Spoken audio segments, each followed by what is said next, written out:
That lustful spirit has to go because of what's ahead. God is going to draw his sheep closer to him through you, but he needs to be able to trust you with his sheep. And if you keep carrying that lustful spirit along with you everywhere you go, this can cause a lot of trouble for you because you can't be out here perverting relationships that God wanted you to keep holy. I'm going to give you a definition of that word perversion so you can understand where I'm coming from.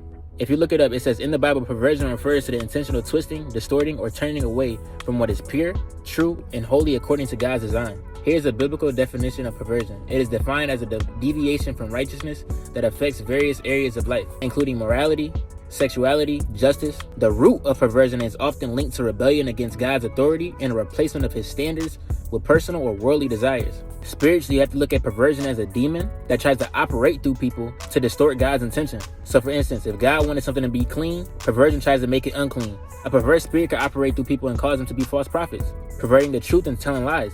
Sexually, we hear about this every day. God's design is for man to be with woman and for woman to be with man. Anything outside of that is perverted and an abomination. And a great example of that is Sodom and Gomorrah. Another example of perversion within the Bible is when Paul has to address the church of Corinth. Scripture said in 1 Corinthians chapter 5 and verse 1 through 2, I can hardly believe the report about sexual immorality going on among you, something that pagans don't even do. I am told that a man in your church is living in sin with his stepmother. You are so proud of yourselves, but you should be mourning in sorrow and shame. For a man to lie with his stepmother is against God's law. It's against God's design.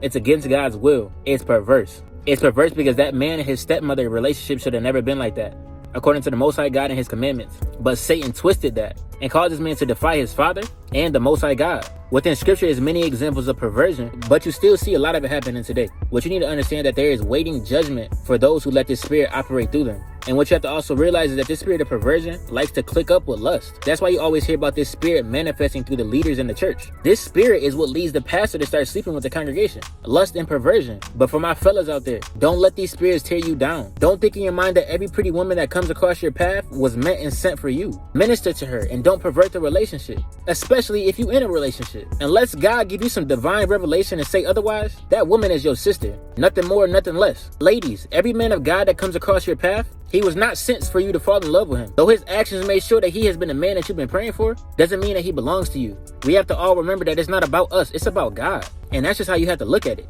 So fellas, that woman of God might have been sent just so you could minister to her, or so even she could just bring you closer to God. Not to sleep with him, not to try to marry him. What you need to do is have faith that God will perfectly align you with whoever is for you. Go to God for discernment, and don't let Satan pervert what God desired to be kept pure. Thank you for your time. Shalom, fam.